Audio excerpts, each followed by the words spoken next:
find another one, testify to love on my children. Um, testify to love is first, and then my children.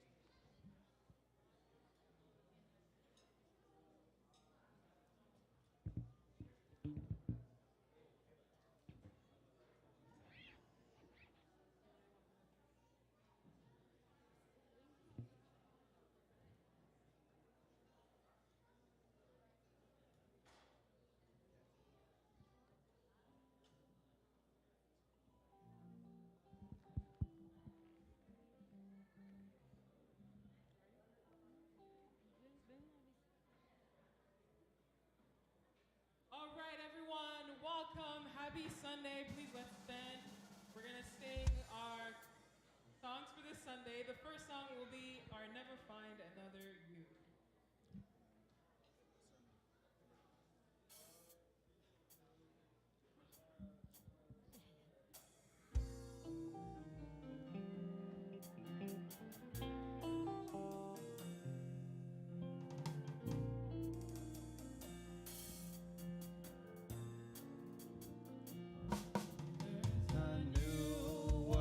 Somewhere they call the promised land, and I'll be there someday.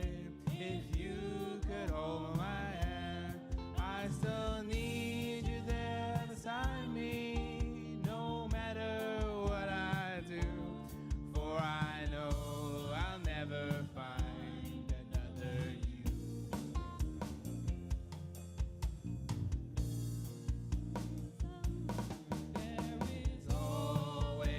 Someone for each of us, they say, and you'll be my someone forever and a day. I could search the whole world over until my life is through, but I know I'll never find another you. It's a long journey, so stay by my side. When I walk through the storm, you'll be my guide, be my guide. If they gave me a fortune, my pleasure would be small.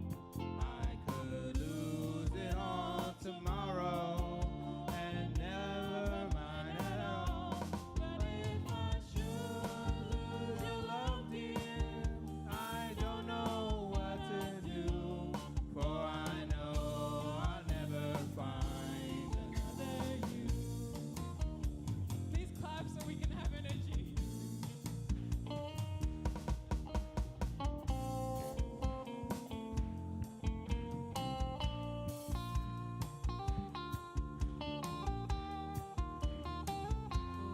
But if I should lose your love, dear, I don't know what I'd do, for I know I'll never find another you. Another you. Another you.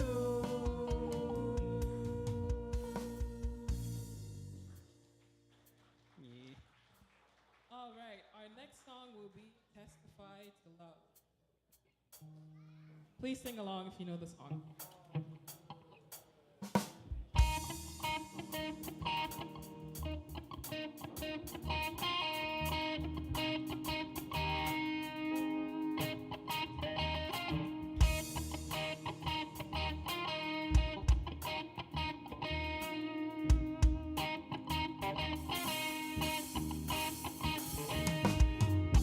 All the colors of the rainbow, all the voices of the wind, every dream that reaches out to find where love begins. Every word of every story, every star and every sky, Every corner of creation,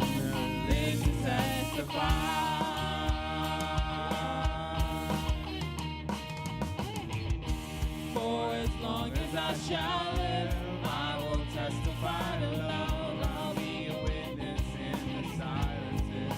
The words are not enough. With every breath I take, I'll give thanks to God above.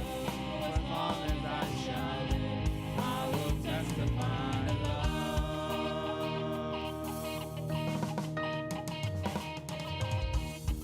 The mountains to the valleys,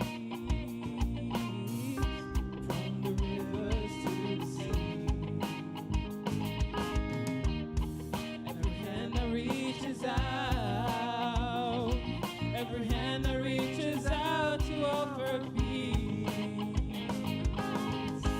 Every simple act of mercy, every step to kingdom come. All the hope in every heart will speak what love has done.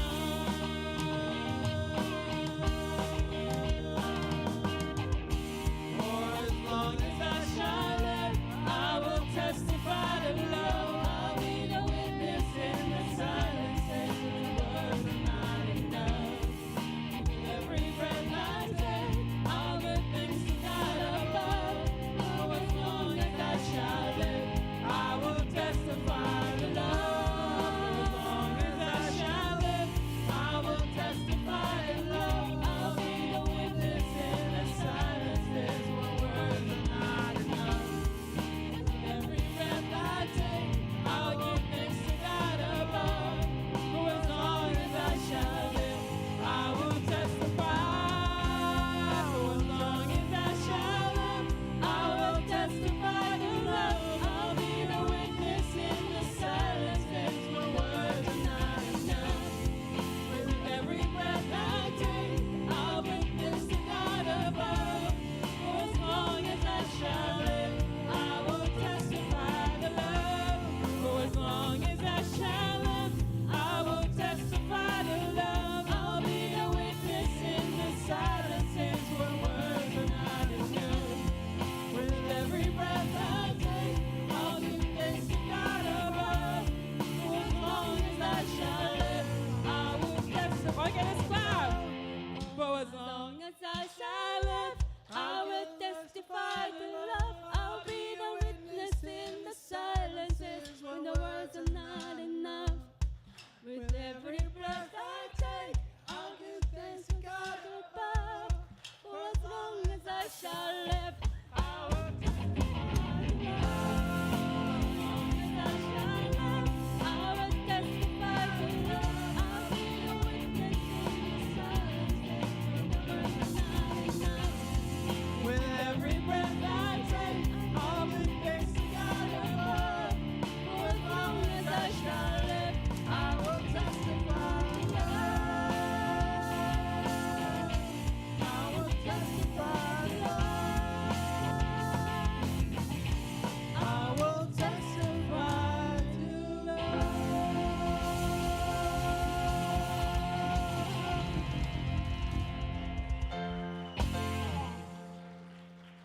All right, our next song, we're gonna slow it down to "Oh My Child Home."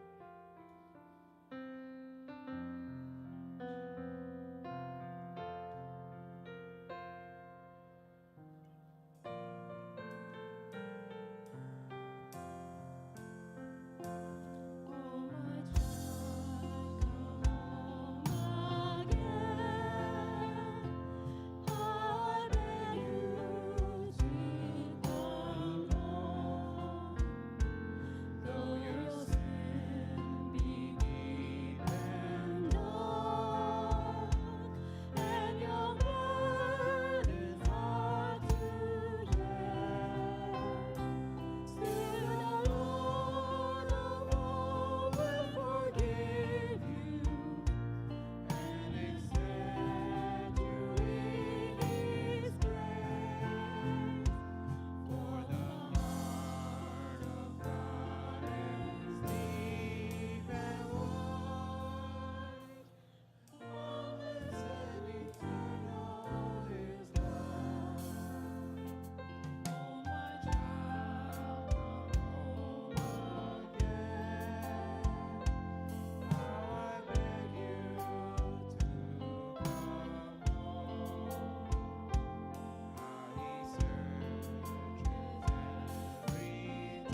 Please join me in prayer.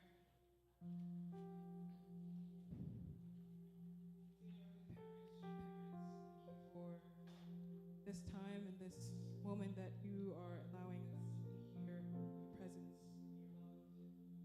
your protection, come together as Jersey Family Church, really be able to praise you, be able to understand your love so deeply. As today we will be talking about love, parent love that you have created parents. So please let us really be attentive as President Naokimi, Pastor Naokimi will be speaking regarding this topic. Really want to feel it in our hearts and really be able to be exemplary couples who come in front of you, Heavenly Parent, who are able to bring you so much joy, so much hope for the future, for the present, Heavenly Parent. Really, thank you for even giving us this opportunity to know these kind of words, to know the kind of truth that you're allowing us to really understand through our Father and Mother Moon's words, Heavenly Parent, that they're giving to us every single day, Heavenly Parent. And so on this Sunday again, we pray that your spirit may dwell within us so that we can feel your love, feel your spirit, feel your strength, so we may continue to be your true sons and daughters who are able to truly understand your heart, truly understand what it means to be true couples, true children of yours, Heavenly Parent. So we offer this up to you. We pray for all the members, brothers and sisters who could not be able to be here today, that your love and blessing may be with them, and that we may all come together as one family. We offer this up in my name, Diane Elias.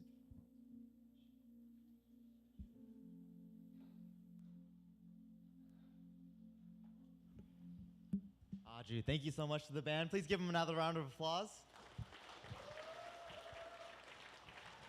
And hey, you may all be seated.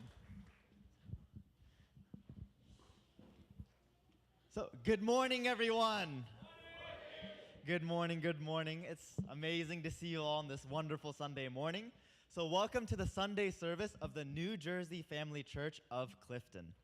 It's a new name and have to get used to it, but yeah, welcome, and thank you all for joining us. And so just to start off, we want to thank the volunteers that you saw outside and greeting you this morning. So the Middlesex County volunteers, please give them a round of applause. And so at the New Jersey Family Church, we have this really beautiful culture of members within the community really wanting to take ownership over the Sunday service and volunteering their time and their effort to support the service so it can happen. So thank you guys so much. And for everyone wanting to offer their tithes, actually, instead of the beginning of the service, at the end of the service during the closing psalm, you can come up to the front and offer your tithes there. And also, if you missed last week's Sunday service, actually, you can go to the the YouTube page, Family Federation for World Peace and Unification, New Jersey. And then if you click on live, then you'll see all the recordings from the previous Sunday services. If you ever missed one, then you can see them there.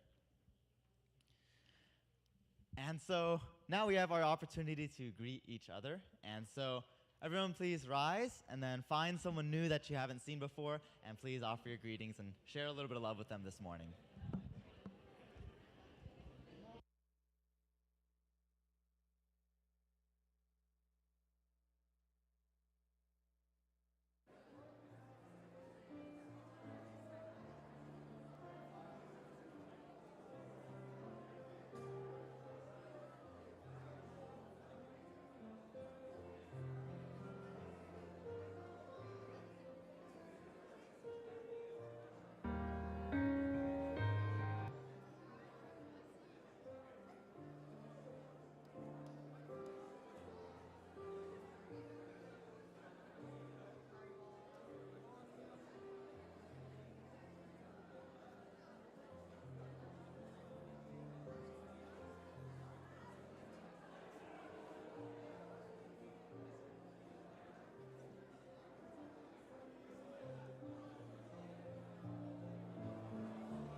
Okay, thank you, everyone. Thank you. So please make your way back to your seats.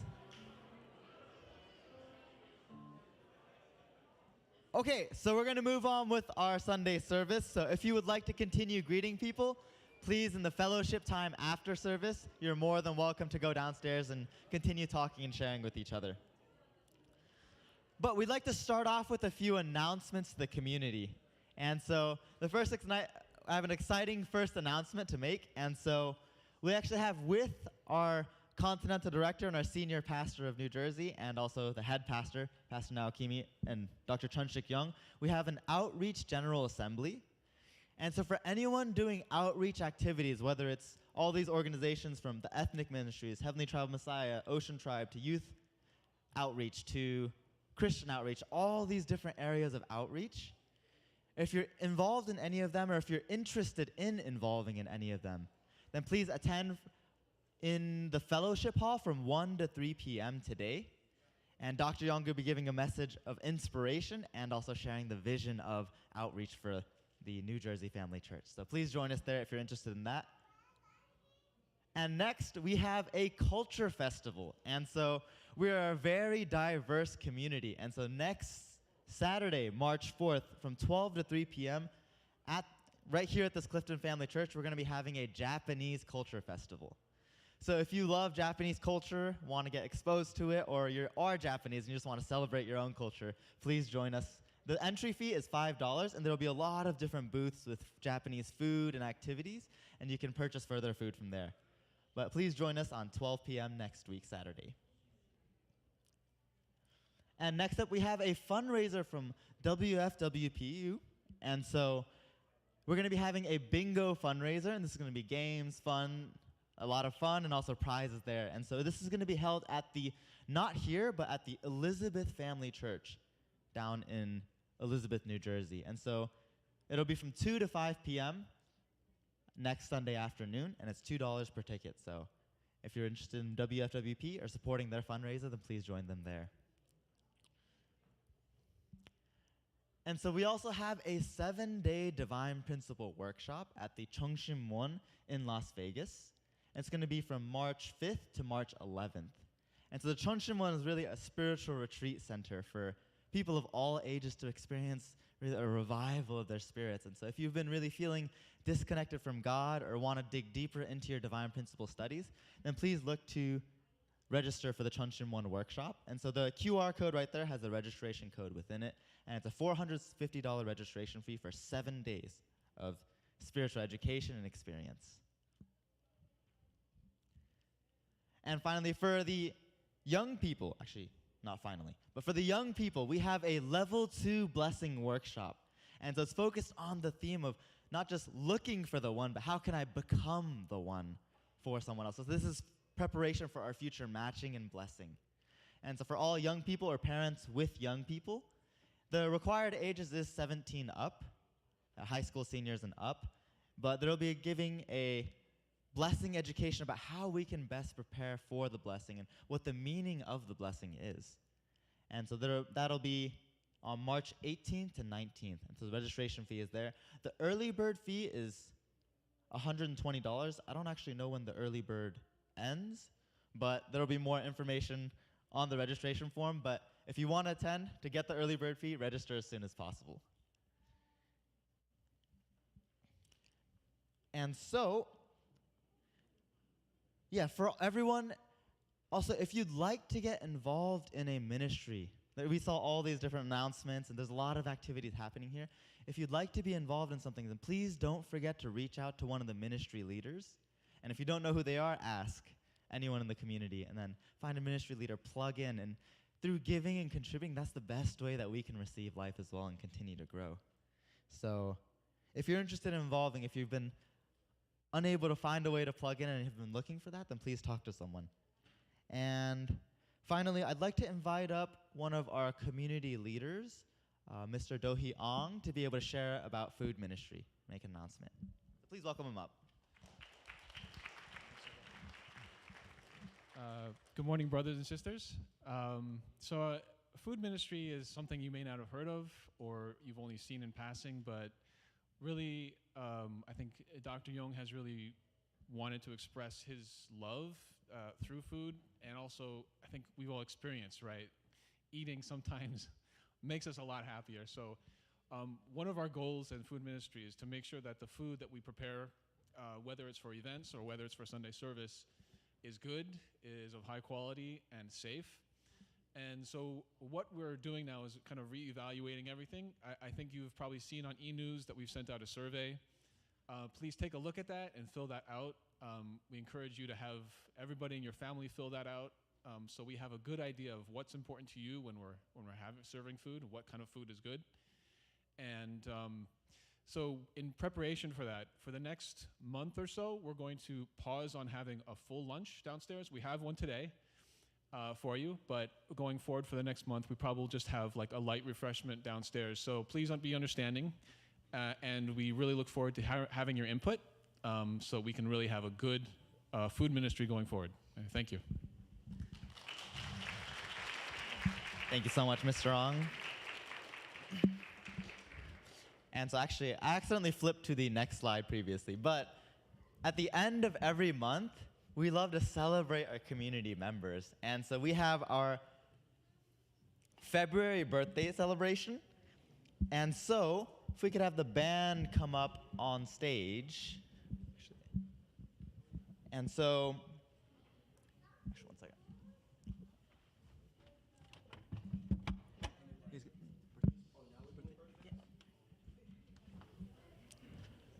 Okay, so yes, we have a tradition of, within the New Jersey Family Church, every single person's birth is a special occasion to celebrate. And of course, we can't individually celebrate each person's birthday every single day, but as a community, we want to welcome up all the February birthdays together, every month's birthday together, and then celebrate everyone together as a community. So, all the February birthdays, if you had a birthday in February, please come to the front, and then we'll be having a cake cutting and also blowing out the candles and receive a gift from our pastor. So everyone, please come up if you had a birthday in February.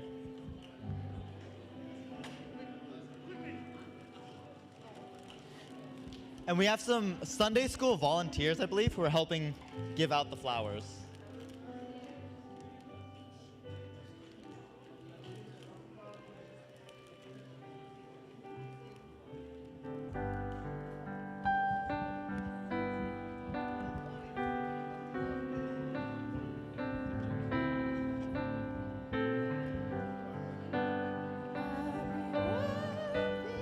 Any other February birthdays? Please don't be shy. We are all one family, so we don't bite. Okay, so if that's everyone, oh, maybe one more person? Okay, please come to the front. Any other February birthdays?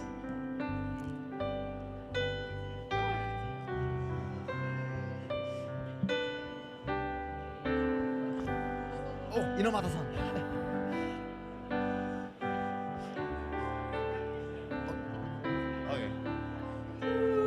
Okay, so let's all sing together. So, happy birthday to you. Happy birthday to you. Happy birthday, everybody. Happy birthday to you. Happy birthday to you.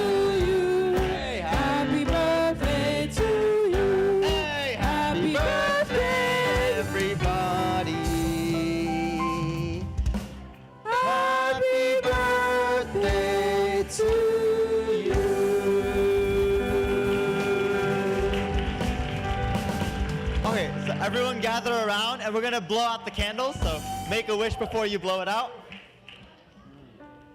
That's for the young ones. Happy birthday. And we're going to have a ceremonial cake cutting. Happy birthday.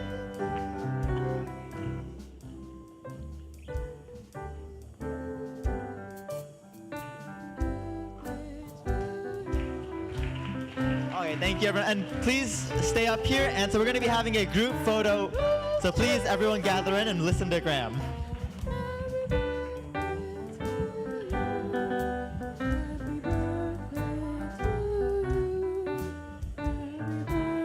Alrighty, thank you. And before you all head back, actually we have our head pastor is going to be offering a prayer of blessing over all the birthday participants. So, we have a tradition where actually even in my family, every single year for our birthdays, we have a prayer where they put their hand on our heads and then pray together. So,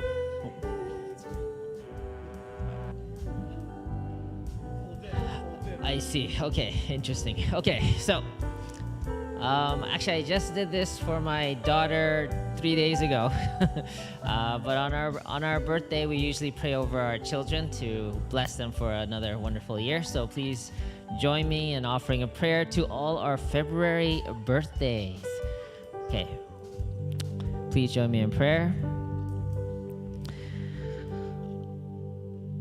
Our Heavenly Parent and our beloved true parents, we are gathered here on this February to really celebrate and honor all of the birthdays of the members here who were born in February, to really celebrate their life, the gift that they are for being in our lives and being born in this special month. We pray that you can continue to guide each and every one of your sons and daughters here. May they grow continually towards being filial children, true daughters and true sons, that they may really make you proud and continue to be an extension of your love to those around them. Thank you so much for their life, and we pray for a happy and successful year in this upcoming year for them. Thank you, and I offer this prayer in behalf of everyone here, and in my name, Naokimi and Shukuko Ushiroda of a Blessed Central family. Aju. Okay. Happy birthday, everyone. all right, thank you so much. Everyone, you can make your way to your seats.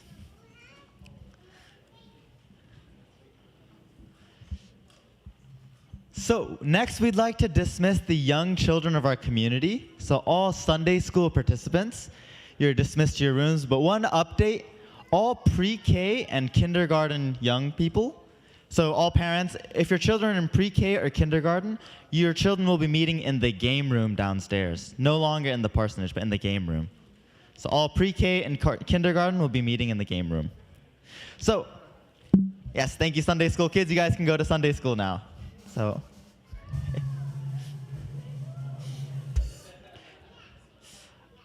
Okay, and so now I'd like to invite up the band for the musical offering. All right. So for our musical offering, we're going to be singing Lean on Me.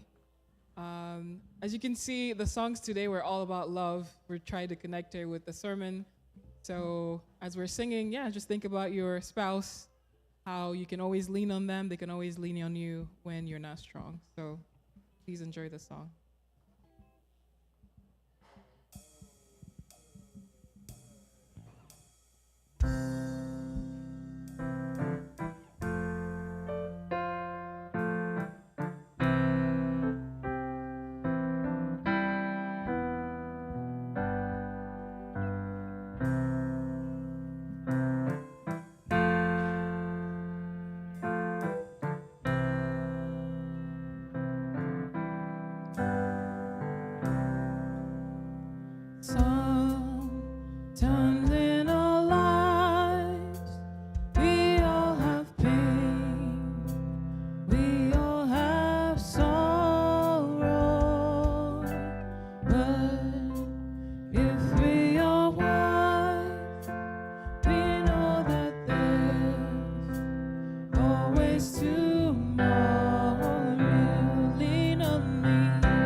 stand. We all need somebody to lean on. If there is a load you have to bear that you can't carry, right up the road, I'll share your load. If you just call me, lean on me. When you're not strong, I'll be your friend. If you know the words here, I'll help you carry on. For it won't be long till I'm gonna need somebody to lean on. Lean on me, lean on me. When you're not strong, and I'll be your friend. I'll help you carry on. It won't be long till I'm gonna need somebody to lean on. Lean on me. When you're not strong, I'll be your friend. I'll help you carry on. For it won't be long till I'm gonna need somebody to lean on. Somebody to lean on. We all need somebody to lean on.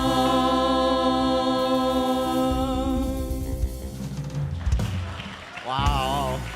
Thank you so much to the band. Amazing. I'm so grateful that we have such a talented band to be able to play music and to praise together with us every Sunday morning.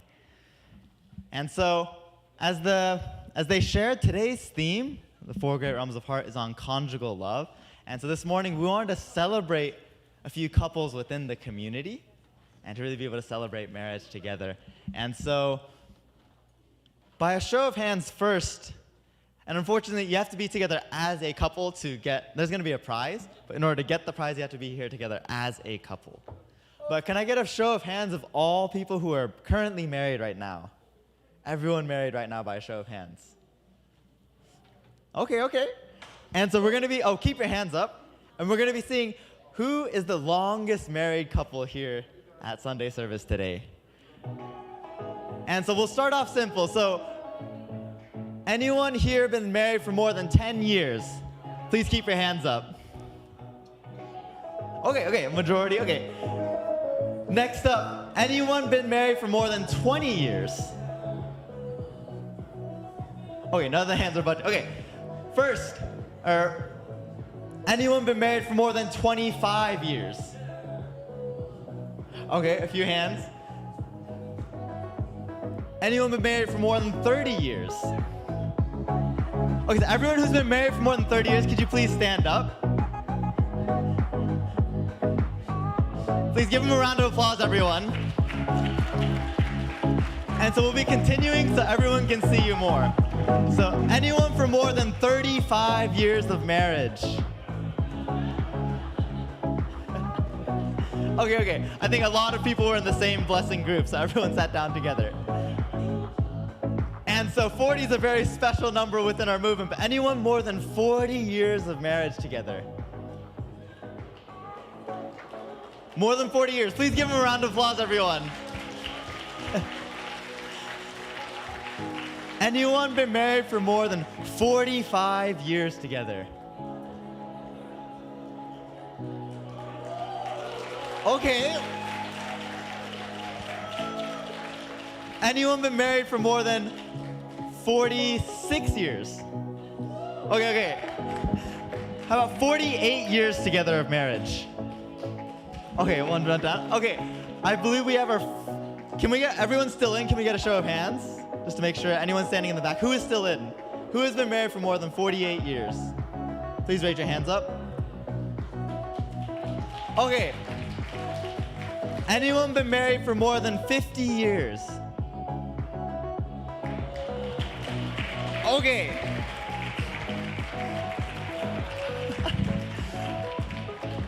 Okay, so for the prize, you do have to be together as a couple, but we'll continue on to see who's been actually married the longest here. But anyone been married for more than 53 years? 53 years? Okay, this is longer than double than I've been alive. So please give him a round of applause. Oh, Mrs. Ong? Okay, actually, Mrs. Ong, how many years have you been married? 54 on Tuesday. 54 years on Tuesday. So please give her a round of applause and happy early anniversary to the Ong couple. So actually, I realized, the last people standing were, not here with their couple. And so, could we go back to anyone 45 years who's here as a couple? Anyone married for 45 years who's here as a couple? Anyone married for more than 45 years here as a couple? Please stand up.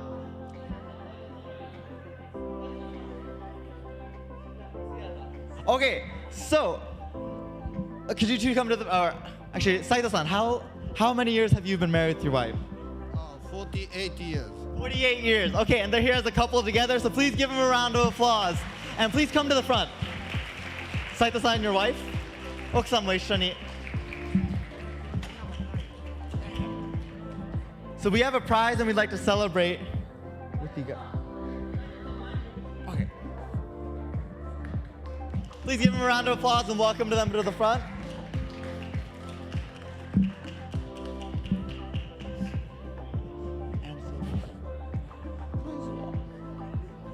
Okay. So, maybe if you could share your name, how many years you've been blessed, and also maybe one tip for everyone else that's younger than you of how you made it this far, 48 years. Any word of advice for younger couples? Yeah, we became 48 years, and 1975 we got blessing, marriage blessing, and so we keeping marriage life. Sometimes difficult time, sure, but we could overcome now. So through Dr. Yon's guidance, we now resurrected and happy life now we have. Yeah, thank you very much.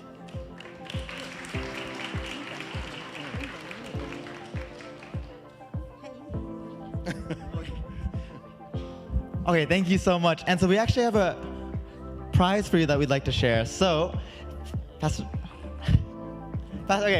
Nancy, so this is an appreciation from the community to celebrate your 48 years of marriage. So,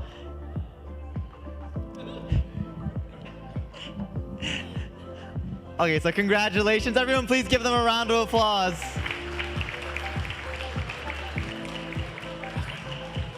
Okay, thank you so much. Please take your seat. Oh, okay. We'll take take a picture, okay, with the pastoral team maybe. A quick photo.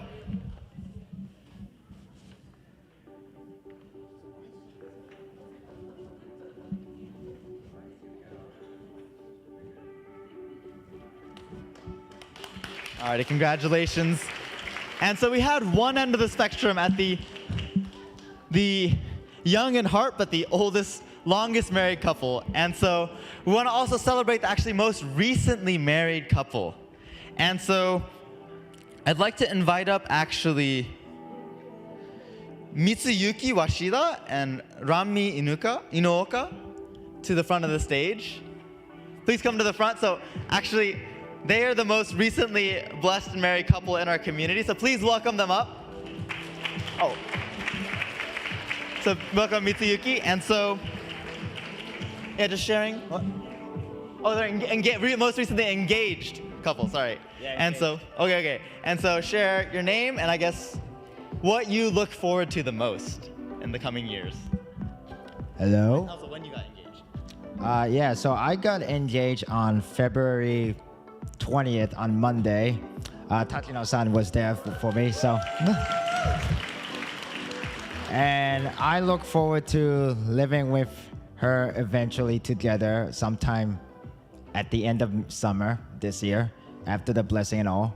And hopefully it's gonna be a good time and have fun. So that's it. Okay, thank you, Miki. Thank you. And so, as a gift from the community and to celebrate your engagement ceremony, we have a gift. So congratulations, and we'd like to take a picture with the pastoral team. Okay.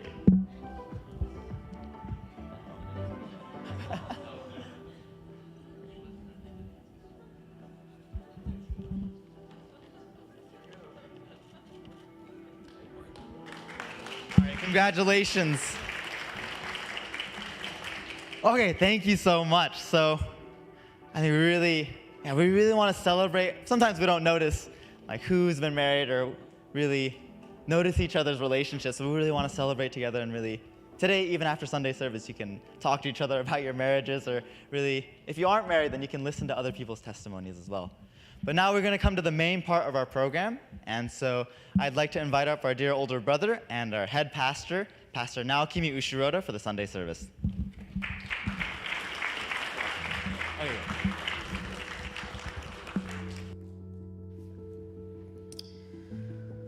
All right, good morning, everyone. Happy Sunday. So today, we're going to continue with the Four Realms of Heart series.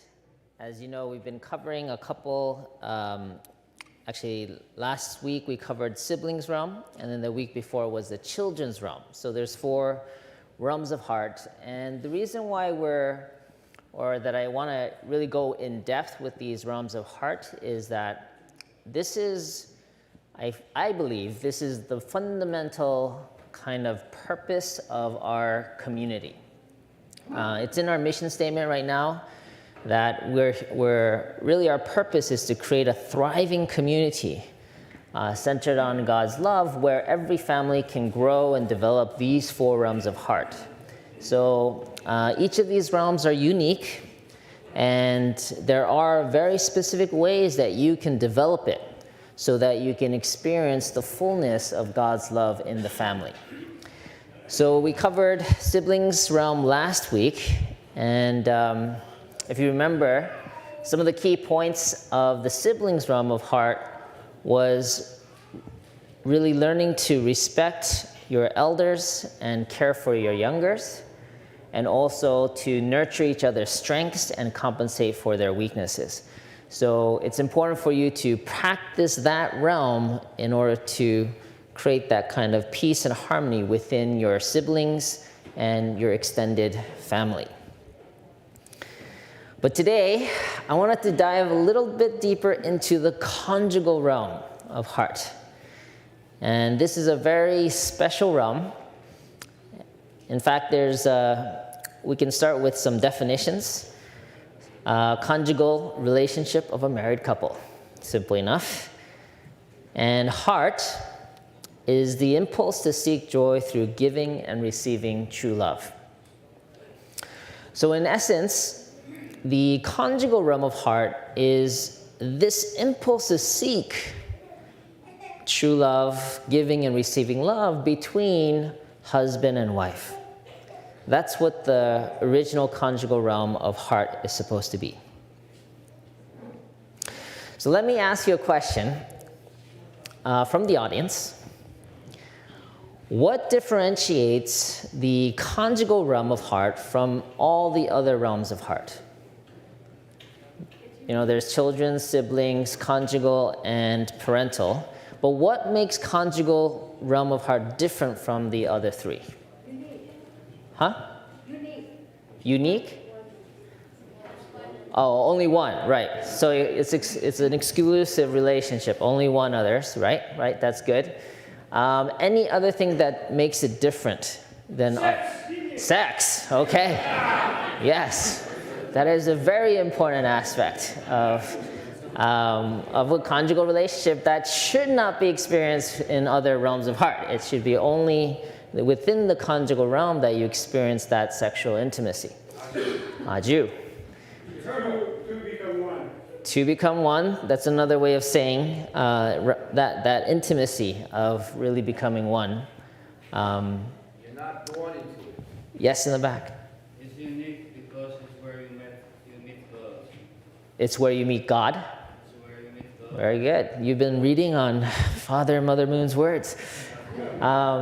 So yes, but you can meet God in different ways and in different situations, but according to Father and Mother Moon, the place that you can experience God most deeply is in the bedroom between husband and wife. Hallelujah! All right. We're off to a good start here. So let's go into a few words. I like this guy. Okay. So the first one, this is interesting. Of the 4 realms of heart, this relationship between husband and wife is the only realm that's not tied by blood. Ever consider that, right? Parents and children, you come from the same blood or DNA, let's say. Siblings, right? You come from the same DNA. But husband and wife, actually, you have completely separate DNAs, right? So you come from different origins, and yet, according to Father and Mother Moon, you become the closest bond than any other familial relationship, which is very interesting. So let's read. This is a quote from Father Moon. The relationship between husband and wife is different from that between parent and child or among siblings, because it does not start out as a bond of blood. The husband-wife relationship contains infinite and inexhaustible treasures. Once formed in the presence of God, the bond of husband and wife is meant to be absolute, and the two should become inseparable for eternity. So, really, you start as separate, but you become one. As one of our members just stated, 2 becoming 1. This is one really deep concept. It's the only case where that kind of union is possible and can be practiced. The second one, someone else mentioned this, but the conjugal realm is meant to be exclusive. The other realms, let's say parents and children, you might have multiple children. It's not just one child, right? Or in siblings, you have multiple siblings. And that realm of heart is meant to be shared with more people. But the conjugal realm of heart is meant to only be shared with one person for eternity. Let's read. This is from both Father and Mother Moon in 1996, 2 separate speeches, but covering the same topic. By nature, people do not want their spouse's love to be shared with others. Horizontal conjugal love, which differs from the vertical love between parents and children, loses its potential for perfection the moment it is divided. So it's interesting, right? All the other realms, you can expand it, share it, experience it with different people, but the conjugal realm is meant to be with just one. There's certain kind of exclusivity. I mean, think about it. If you had your spouse share your love with other people, and when I talk about sharing, we're not talking about like just hanging out with other friends, right? That's more the siblings realm.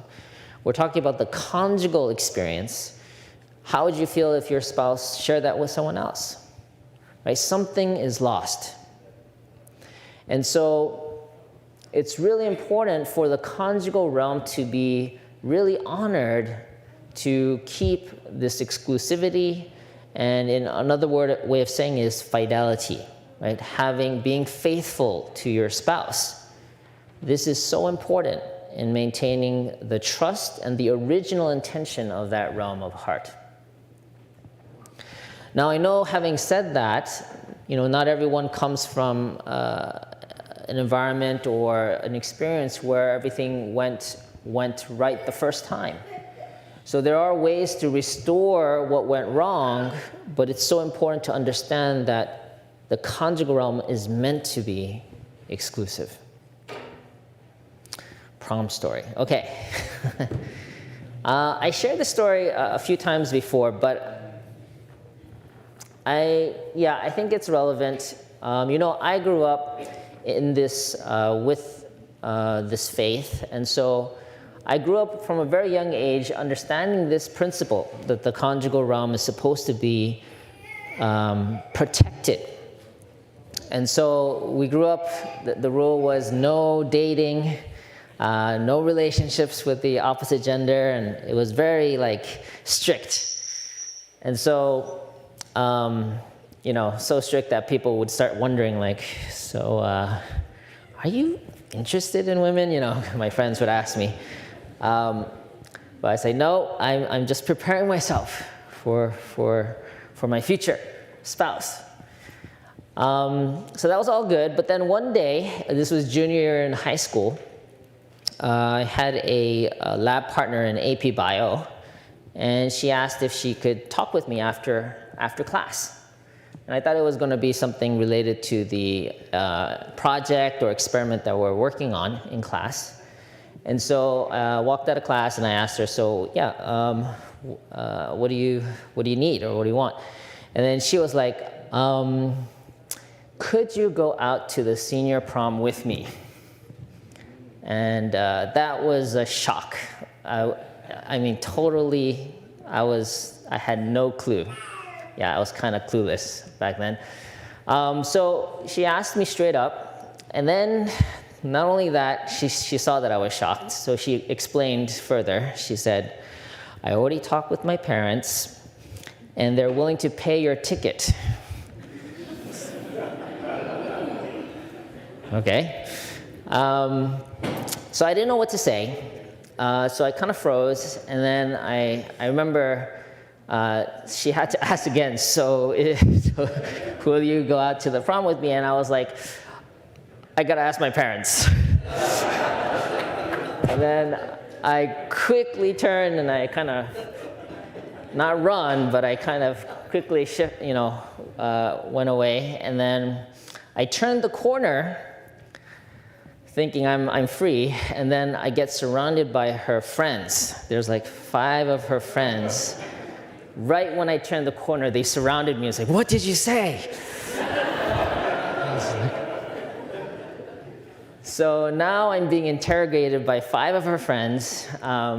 Fortunately, one of her friends were also my close friend and elder sister. And she was like, just let him go. And then I was like, thank you. And then I just kept going. So then I went home, and it was a big deal. I mean, being asked to the senior prom as a junior. Just to give a little bit of background story, we were in the same Christian club. So there was a high trust, and we knew each other from there. She was also in AP Bio, so together. So we knew each other for a couple of years. Anyway, so I went home. I didn't talk with my parents. What I did was I went to the kind of prayer room to kind of reflect and pray about what I should do in this situation. Actually, what I did was I started listing out the pros and cons of the situation.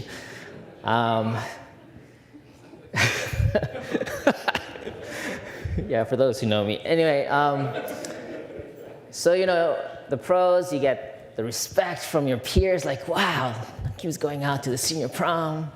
But the cons was, I was the second eldest of 6 children, 6 siblings. So I was also thinking about the kind of being a role model. So I knew that I wouldn't do anything stupid, but just knowing my siblings and what kind of example would that set for my siblings. So that's why I was really struggling. So finally, I went to the prayer room. I mean, I was in the prayer room when I was doing the pros and cons, but I knelt in prayer and I asked God, what should I do? And it was interesting, the first thought that occurred to me when I was kneeling down in prayer was, I want to reserve my first dance for my future spouse. And it was really strange. Anyway, it came to me. And so I was like, okay, yeah, I do want to do that. So the answer was clear. But then the challenge was, what about her? Right? Because she went out of her way to make this request. She already told her parents. She already told her friends. She even persuaded her parents to pay for my ticket. I mean, she went out of her way to kind of invite me to the prom. If I said no, that would be totally devastating, for her. She'd be quite embarrassed. That's what I was feeling in my heart. So I was like, how can I respond in a way that won't crush her heart? That was how I was feeling. So anyway, come Monday, after class, I asked her, okay, can I talk with you after class?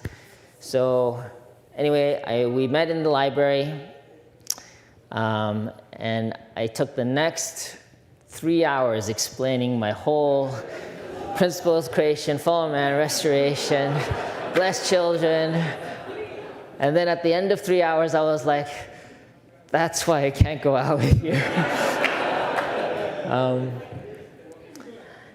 Anyway, she was grateful that I took the time to just explain everything. Of course, not all her friends will understand, or her parents, but she could sense my sincerity and why I was explaining all this. And so she really appreciated that I took that time instead of just kind of blowing her off.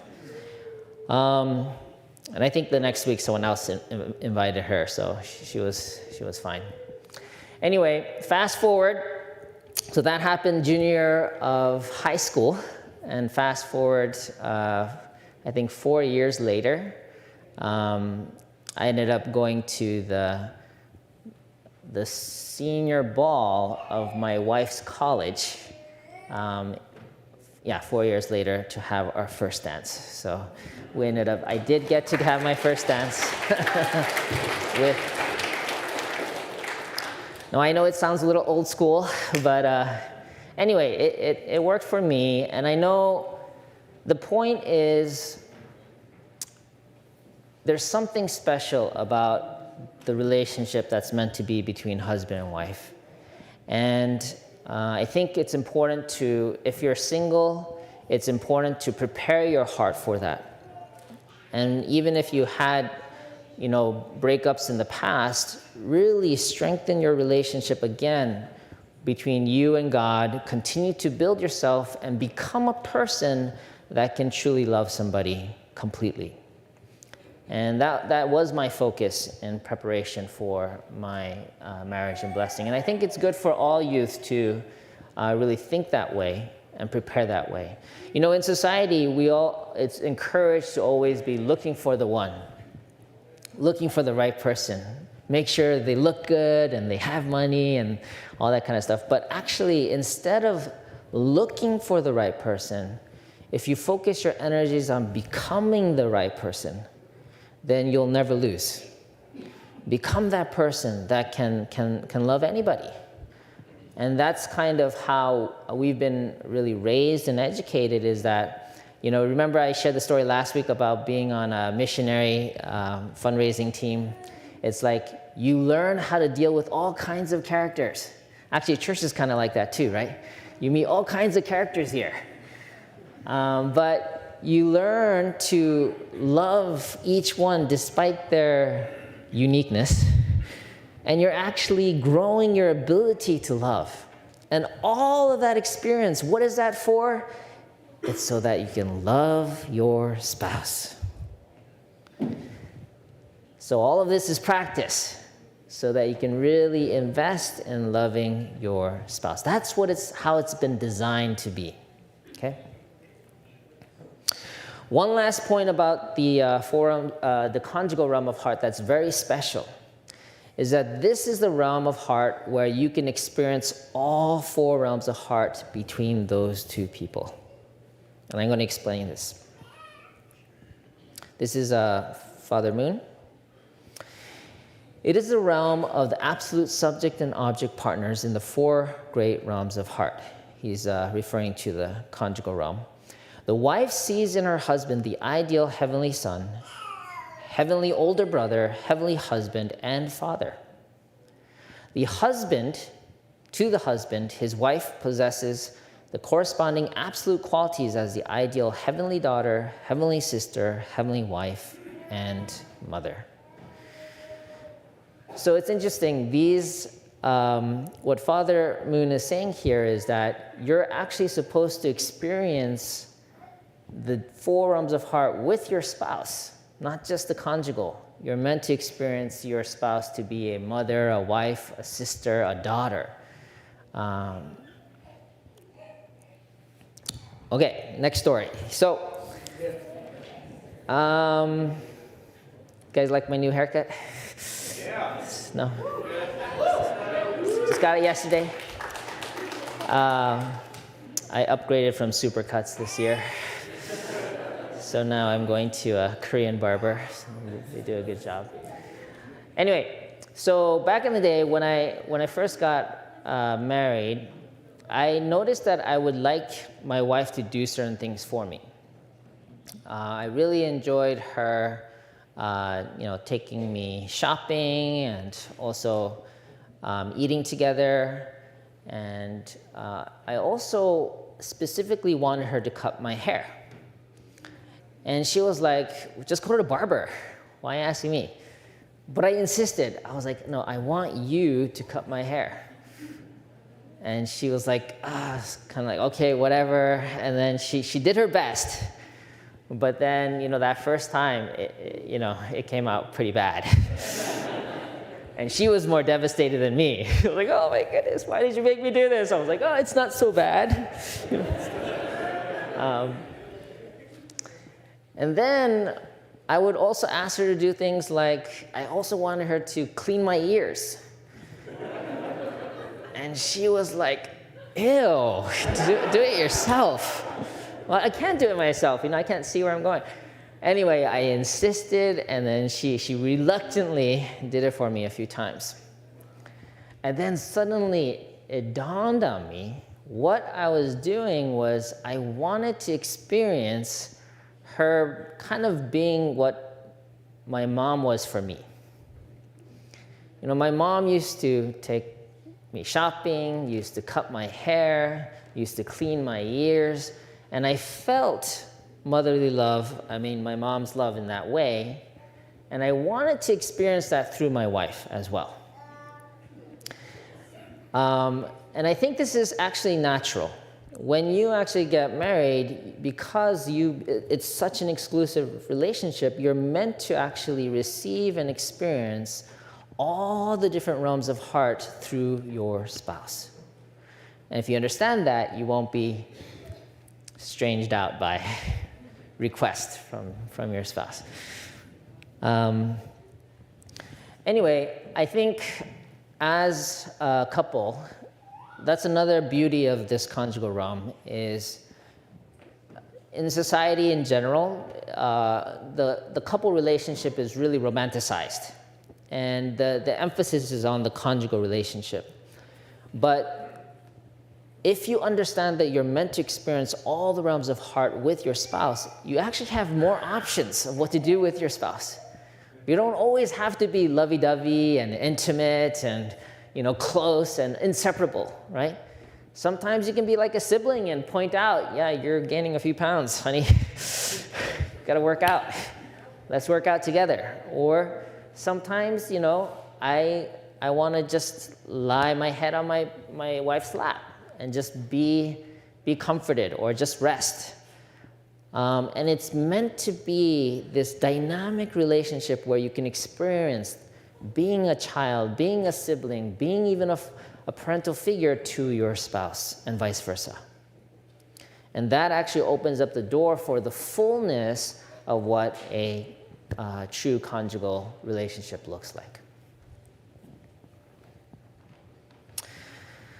Now, that's all great, but for those who have been married, you know it's not easy. What are some challenges with marital love? Anyone? Challenges? Yeah? Different cultures. Different cultures. That's a nice way of saying it. Okay. Yeah, you have different cultures. You have not just the ethnic culture or national culture, but your own family culture, right? The traditions that you had in your family can be completely interpreted differently to another family who had a different set of values or culture. Any other challenges with marital? Huh?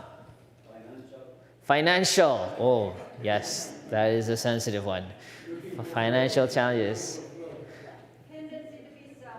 Tendency to be selfish, right? You guys, no one mentioned it so far, but fidelity is one of the biggest challenges in marital relationships. Staying true and faithful to each other. And that's a very common challenge with marital love. How can you stay true to one person your whole life? Is it even possible? Right? There's one thing to having an actual physical relationship or affair, but also there's other ways to be unfaithful through the internet and through other ways where your heart is being shared with other people other than your spouse. Here's a quote from Father Moon. When an individual insists upon and practices freedom of love without responsibility, how much confusion and destruction takes place. Someone mentioned selfishness. Achieving the highest ideal of human love is possible only when one takes responsibility for love. So, there's this concept of love in society, I want to be free to love the way I want to love. Well, even love has rules. And especially when it comes to conjugal love, there is this rule of exclusivity.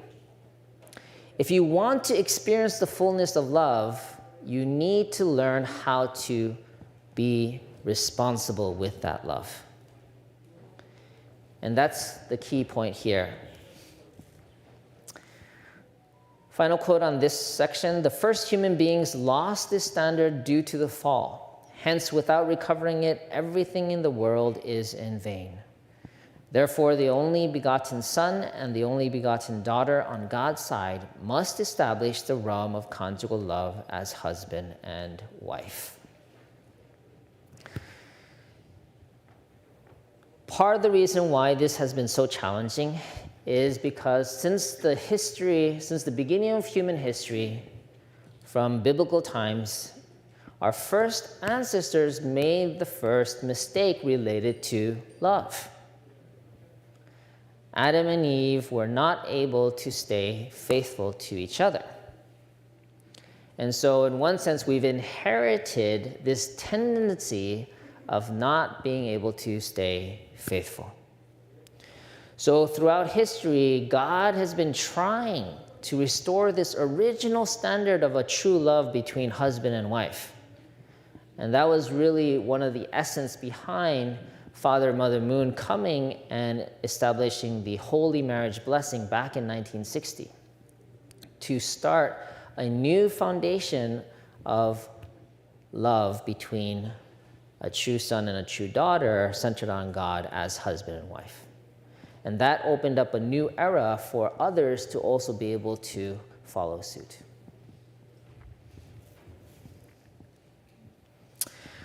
Okay, this is the last section, the most important, well, not most, everything's important, but how do you practice this? Okay, I have 3 quick tips for you. First, we have prioritizing spirit over body, giving over receiving, and inviting God into the bedroom. So, Okay.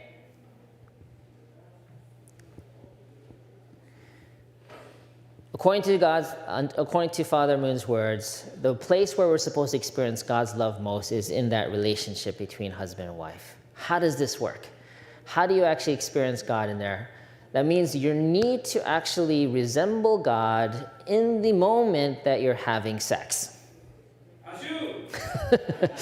How does that work? Okay, so, we all have a spirit and a body, right? And we tend to, in order to be principled or orderly according to principle, is you need to have your spirit or your mind always subject over your body. Now, in relationships, we tend to be driven by the physical attraction.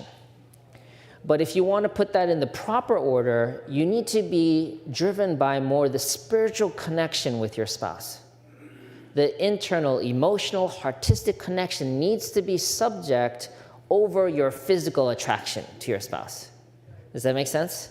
So instead of being driven to have sex because of the physical desire, being driven because of this internal artistic connection, that's the first kind of condition for really having a God-centered relationship. Second, prioritizing giving over receiving. Now, when you're being intimate, usually you want to feel loved and feel pleasure from your spouse. But to do it properly, each person should focus on how do I please my spouse? How do I give pleasure to my spouse? That needs to be on your mind and heart in the forefront. So if you have both this internal emotional connection being the subject, doesn't mean you ignore the physical, okay? It's a balance, but just one is like, think of it as 51% spiritual, 49% physical. 51% giving, 49% receiving. Just think of it that way. So it's not wrong to want to feel pleasure. It's not wrong to be excited physically, but you need to have it in the proper order.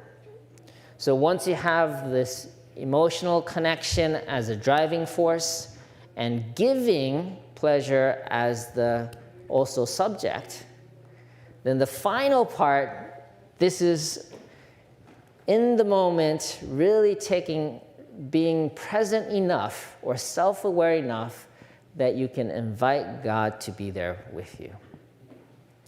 And it's not like you're in the middle and you're like, wait, hold on, honey, I need to invite God. God, can you join us? It's not like that. It's more like, in your life of faith, you practice doing everything with God, right?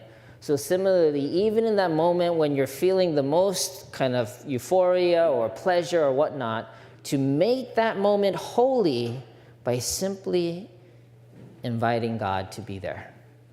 And it changes the kind of experience. It's not just a pleasurable, orgasm or anything like that. It's really becomes a holy experience. And that's how God wants sex to be like. From the beginning, that's how God designed it. Unfortunately, it has never been that way since the beginning of time, but now, with this understanding and the foundation of the blessing, we can practice intentionally how to re-invite God into the bedroom. Sounds like a workshop. Yeah, imagine that kind of workshop. Okay, guys, now, step one. No, this is meant to be in your home, but I think the education is helpful to all of us, actually. We can all use practice there. One last quote, I believe. Couples who become one in mind and body and perfect the husband and wife's realm of heart manifest God's joy. Okay, some tips for husbands. This is for myself as well. Do the chores. Take time to listen. And slow down in the bedroom. And for wives, be nice. We're not perfect.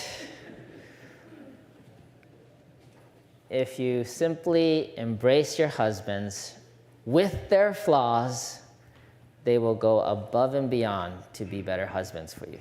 Yes. So,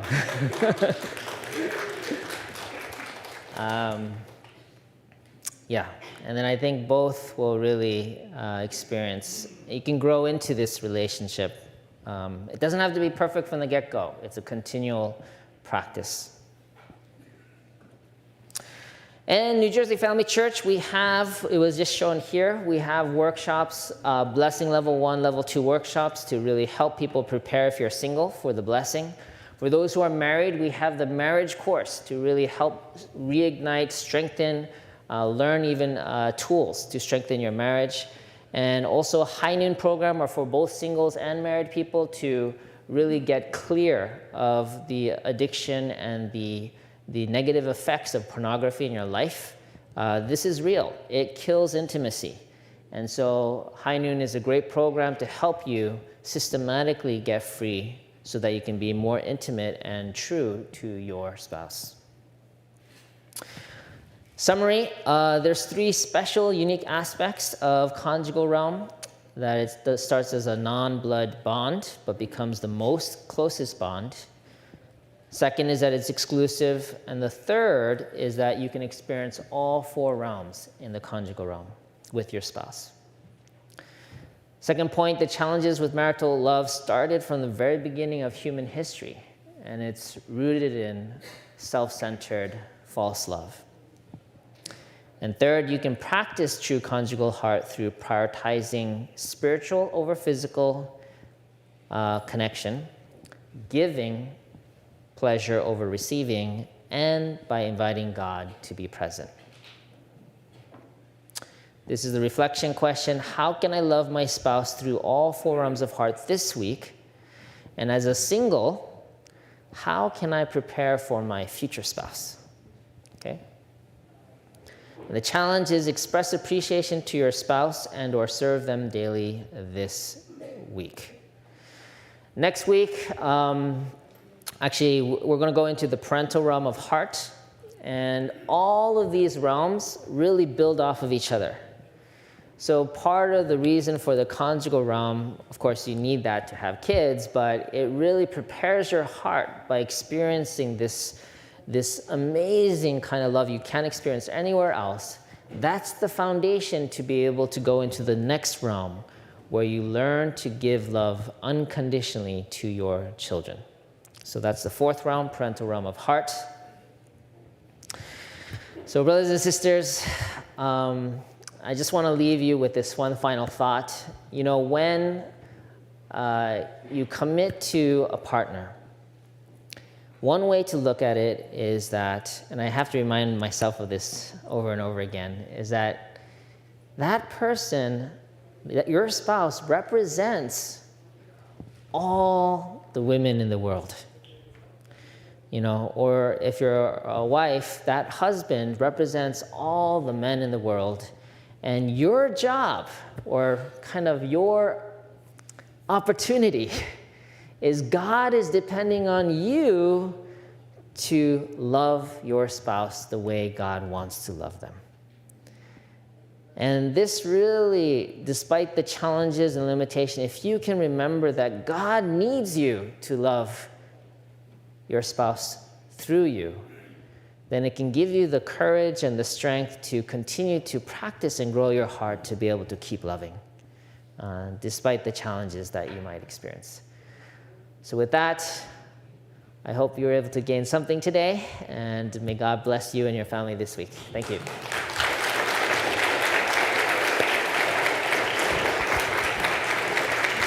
Okay, thank you so much, Pastor Naokimi. That amazing message. And so now we'd like to take a little bit of time as a congregation to digest the message that we just had. And so there'll be a reflection question put up on the screen. And so please turn to someone next to you, and for the next few minutes, share about what you gained or what you learned from the sermon. The 2 questions are, how can I love my spouse through all 4 realms of heart this week? Or if you're single, as a single, how can I prepare for my future spouse?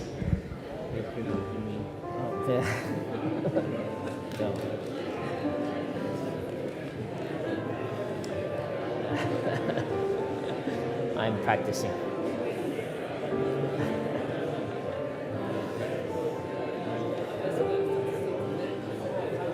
英語わかる？ゆのさん。あ、そう。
Okay, please start wrapping up your sharings. Thank you, everyone. Thank you, thank you.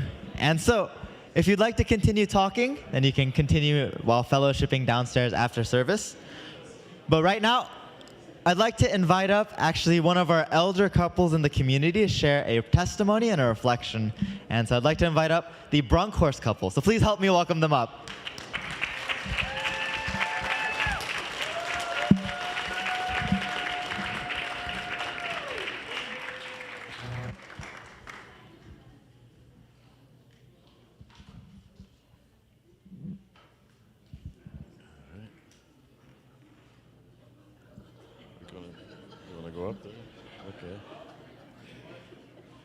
She said we should talk from the podium, but there's two.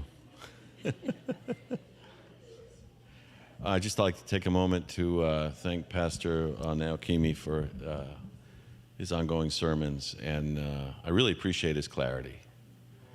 You know, I'm a jeweler by trade, and I build things, so I really appreciate the building model. Helps to, clear up confusion in the moment. So we've been given like 5 minutes to share some thoughts, and my wife has very well typed a couple pages, and I have like 3 lines of notes. But just to reflect back,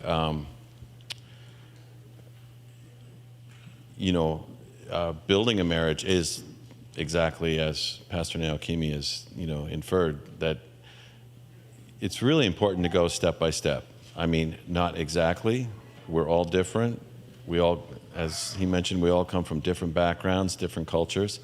But it's really the intentful joining of those cultures and those perspectives and those early life experiences. One thing that I really focused on once we were matched, and I had the opportunity to go back to Crystal's village in the Tyrolean Alps and I had a chance to experience her family culture a little bit. And her dad had already passed on, so I got a chance to meet her dad's oldest brother. So, one of the processes always when you come and meet the new family is they check you out. Let's see what this guy's made of, right?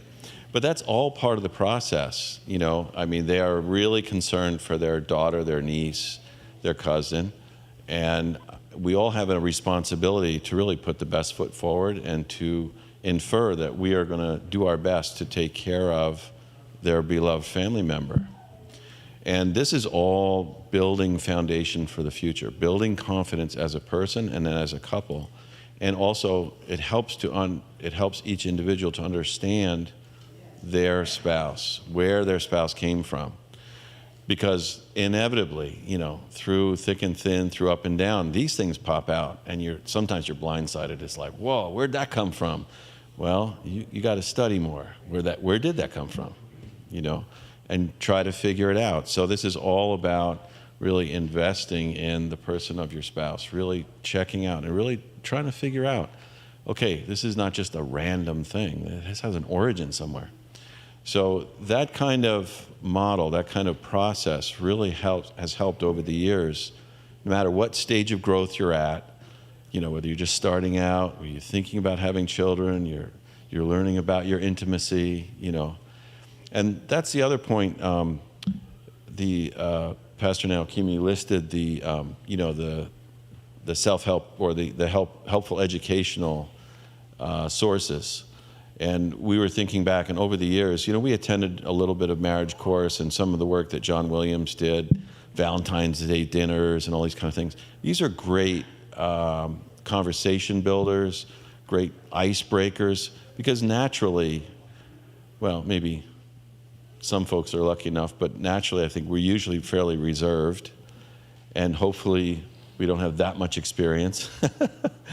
But even we do have some experiences, we need to take those and purify them and change them to really bring them, make them relevant for our relationship. So all these things really help over time. Whatever stage you're at, try to seek that education, that advice from someone who has more experience or, from some point of education. And there's tons of books and things like that out there, but the beauty of the principled beauty of the advice from true parents is that they're able to boil those things down to their essence. If you really look and study those words and let them go into your heart and then apply them with best practices, you begin to really understand, oh, this makes a lot of sense. And it works. It really works. Of course, every stage, you're getting to know each other, you're building confidence, you have your first, conjugal experiences, then you build confidence for, hopefully one day having children. And all through this process, I always found it very helpful to seek out advice from others, seek out the next educational information for the next stage you're going to go into. And that really helps a lot, rather than just kind of winging it. Because there's a lot of brick walls out there. I think, basically just being very intentful and really getting to know this person God has blessed you with. And it's never done. There's always something to focus on. The other point that I'll kind of leave you with, it's so important to, number one, do your best to live a clean lifestyle. If you question what you should do with your time, a little bit of off time, try to find activities that really give you the chance to reflect and or also to create family situations where people can get together, always giving out to not only your immediate family, but also your extended family. And all of these things really build your confidence for whatever stage you're at to go to the next one. And also it builds family support. You know, we've enjoyed, we were very fortunate that both of our families we called, operated the open door policy, which meant that we accepted family and friends and really helped to take care and facilitate relationships. It's a very healthful kind of model, you know, that reinforces everything along the way. Yep, time's up. Okay, thank you so much. Happy Sunday, everybody. Thank you also to Dr. Young for his meaningful words in morning devotion, because even like this morning, he shared such beautiful words about love in your family. So when Pastor Naokimi called me to possibly give a testimony, I really said, oh, I'm really not worth standing here in front of everybody. But at the beginning of the year, I promised God, when somebody asks me for help, I will do it. So that's why I'm here. And I really have to say, it took me a lot of reflection to think about what to really say. So when I prepared myself for the matching and blessing, I had many things I had to offer to God. I had to give up my teaching job. I had to leave my family. I had to do many, many things. But all those things came back to me through my blessing. God gave me back the joy of my life, working at Jinnah for over 30 years with little children. God gave me back a beautiful home, a beautiful family. Everything which I left behind came back. So Michael and me got matched by two parents in December 1980, and true father at that time, I was kid matched, right? Because I came for the matching, and the father said, stay in America. I only had a little suitcase with me. But after the matching, we had a 21-day workshop, and true father came, and he spoke from the bottom of the heart to those young couples. And I feel his heart now, what he said. And the metaphor, what he painted in my mind is still always alive. He said, okay, sisters, you are the anchor. You have to go down to the bottom of the ocean where the muddy water is and the dirt is and all those kind of things. And the husbands are the ship, and you have an anchor line between you and the ship, and that's your true love, right? The one thing I have to say, in my life, I was the anchor, but I never felt like I was in a bad place. I always felt I was in a good place, and I was very happy, blessed life with my husband. Yes, we had our little doubts, we had our difficulties and so forth, but overall, I could not have asked for a better life. So I just want to say that from the bottom of my heart. We had disagreements, we had little tensions, we had fights, but we never, ever doubted the commitment we gave at the blessing, and we never, ever doubted the love for each other. Our relationship, I think when I look back, had like 3 major stages. The romance stage, where my husband and me were welcoming a new year by dancing on a barn. I was trying to teach my husband to dance the waltz, but it was very difficult.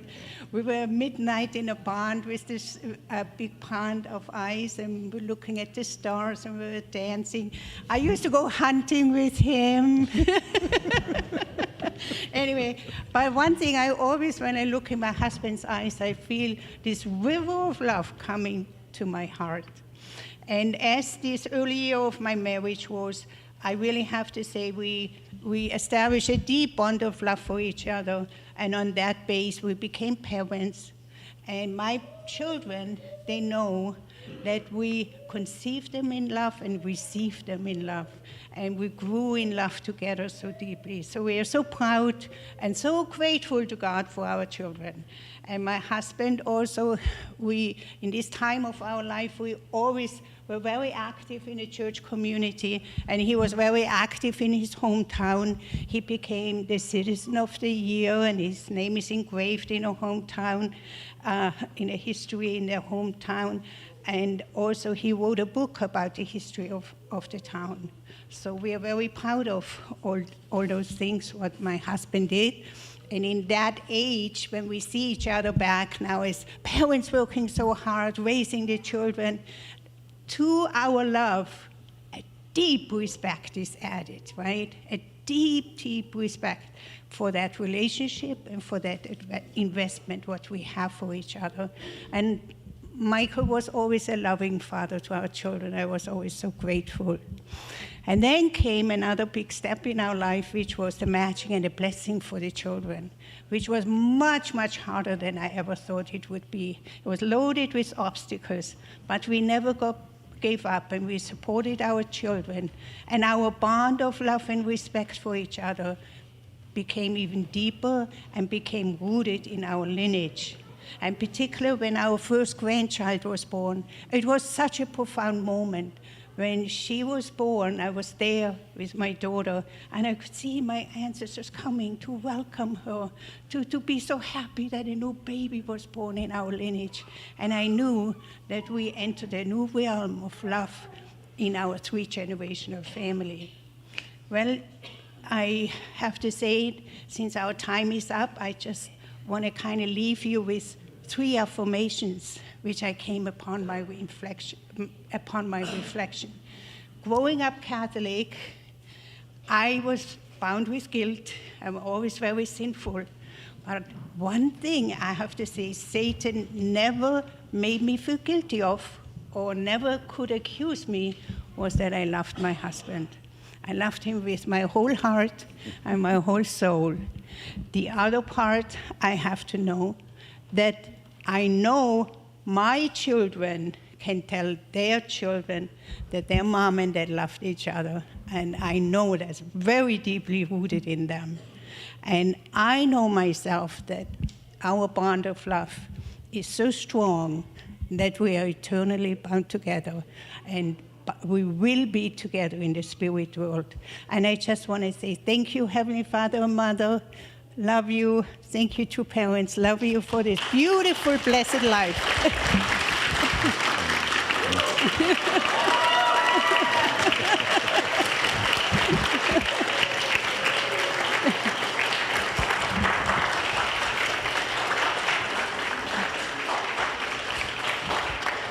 Oh. Thank you so much, Mr. and Mrs. Bronkhorst. Yeah, they're really an incredible elder couple. If you ever want to receive parental love, just you feel down or you need some encouragement, please reach out to them. Or if you ever want to have an early morning hike in beautiful nature, please reach out to them. I know they've been, I know it's always on the back of my mind. I want to bring the carp leaders and go on a hike with you, but I haven't forgotten. But they really, really share so much parental love. So, and they're a beautiful model couple for us all to look up to. So thank you so much.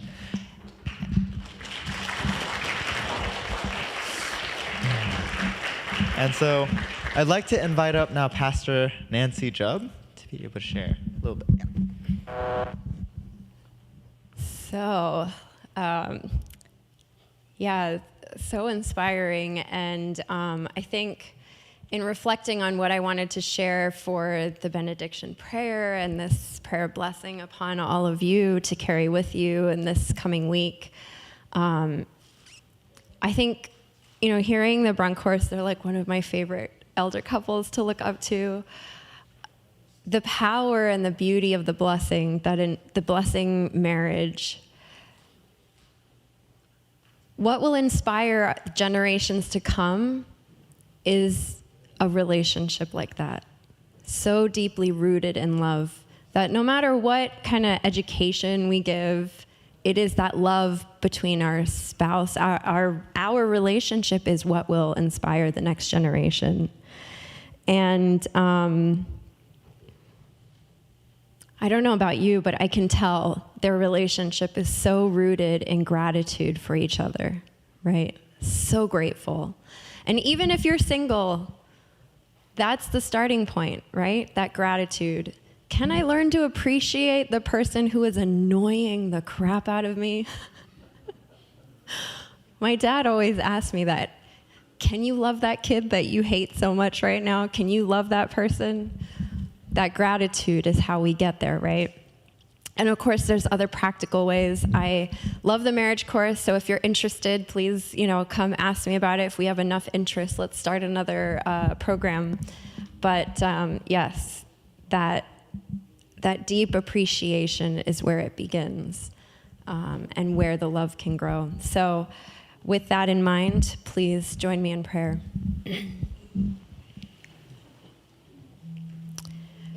Dear most beloved Heavenly Parent, we are gathered here in this church on this Sunday morning to remember to root ourselves in your love. That during the week, it's so easy to just get caught up in the madness and the rush of our day-to-day, of getting the children ready for school, preparing myself for work and deadlines and all of these things. But we come here with the intention to connect to your love, that love may root us, may ground us, that we can really practice such deep appreciation and gratitude for all of the things that you have blessed us in our lives. Heavenly Parent, that love, that gratitude, that appreciation is where we can spill over into our relationships, to really appreciate our spouse, appreciate our children, appreciate our parents, Heavenly Parent. When we feel pain in our heart, it is because we are disconnected from that gratitude, disconnected from that appreciation, that we can only see what is lacking. But with gratitude in our hearts, we can really come to understand and embrace anyone, Heavenly Parent, but especially those intimate relationships in our lives, how difficult it is to love the people who live with us, that they push our buttons.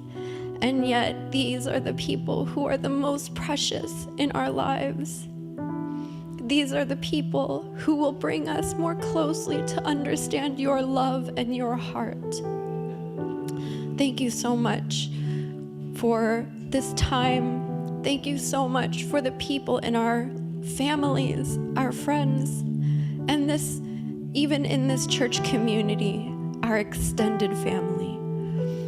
We pray that we can carry these things with us and really practice how we can love our spouse better through all of the four realms of heart.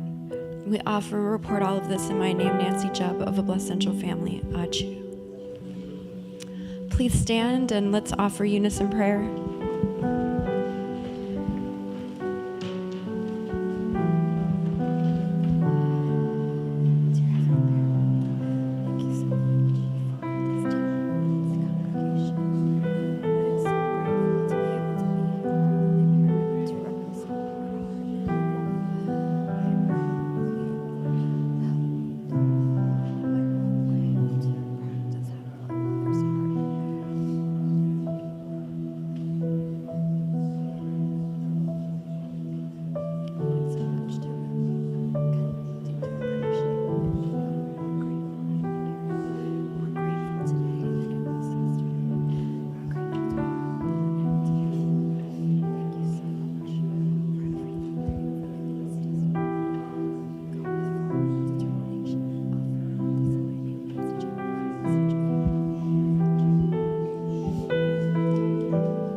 Achu, achu, achu.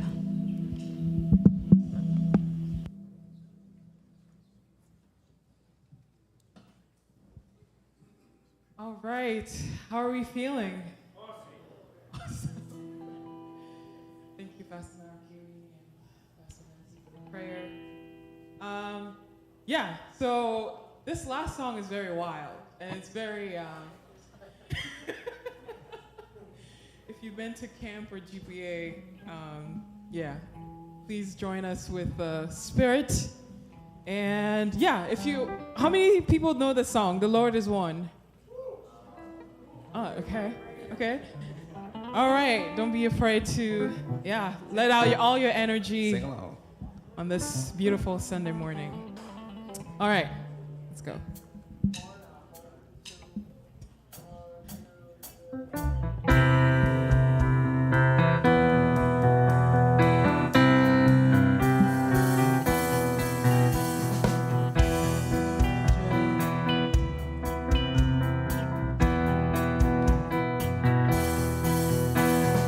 All my children, can't you hear me say the Lord will love you forever and a day?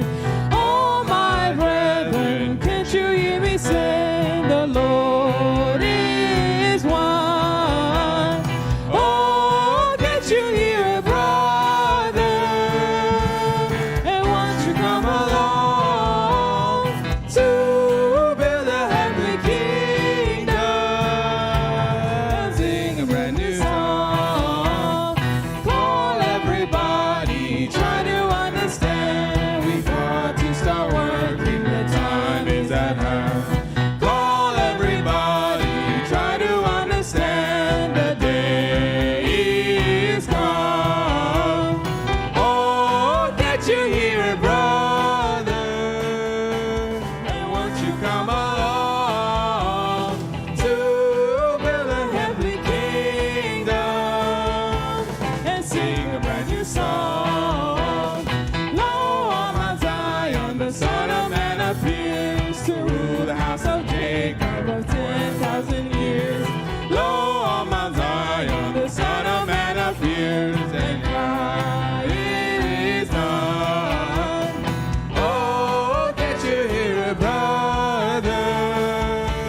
And won't you come along to build a heavenly kingdom and sing a brand new song? All bound together, nobody can fall. Loving each other, loving one and all bound together, nobody can fall. Our race is one. Our race is one. Our race is 1, 2, 3, 4. All bound together, nobody can fall. Loving each other, loving one and all bound together, nobody can fall. Our race is one. Our race is one. Our race is all bound together, nobody can fall. Loving each other, nobody can fall. All bound together, nobody can fall. Our race is one. Our race is one. Our race is 1, 2, 3, 4. All bound together, nobody can fall. Loving each other, loving one and all bound together, nobody can fall. Our race is one. Our race is one. Our race is one.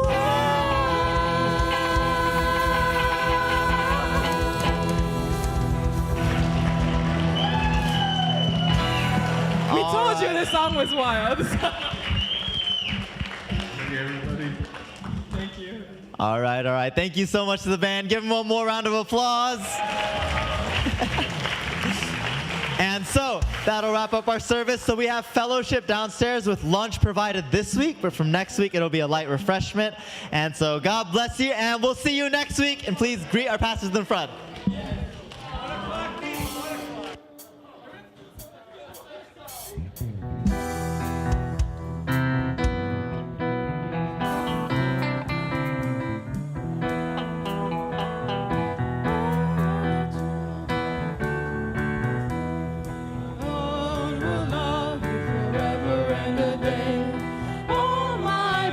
heaven. Can't you hear me say the Lord is one? Oh, can't you hear a brother? And won't you come along to build a heavenly kingdom and sing a brand new song? Call everybody, try to understand. We've got to start working, the time is at hand.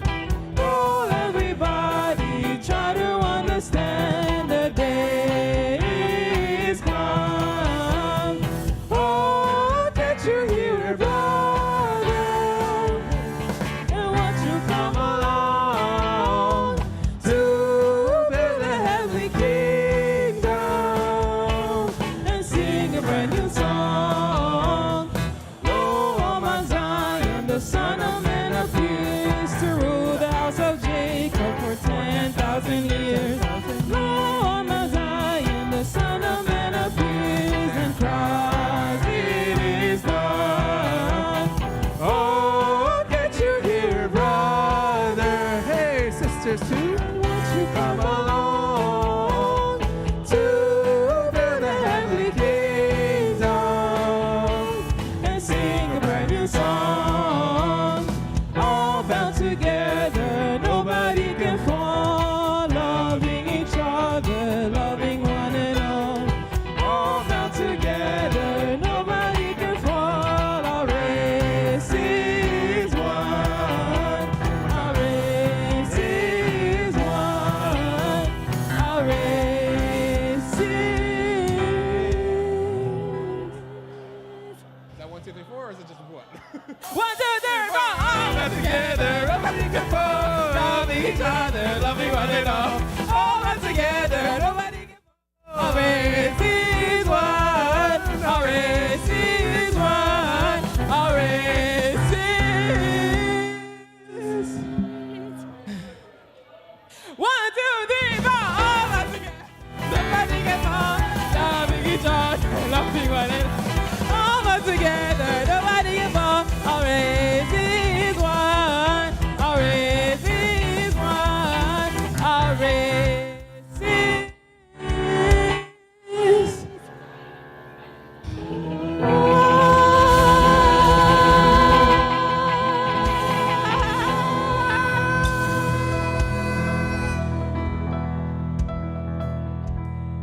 We lost the drummer.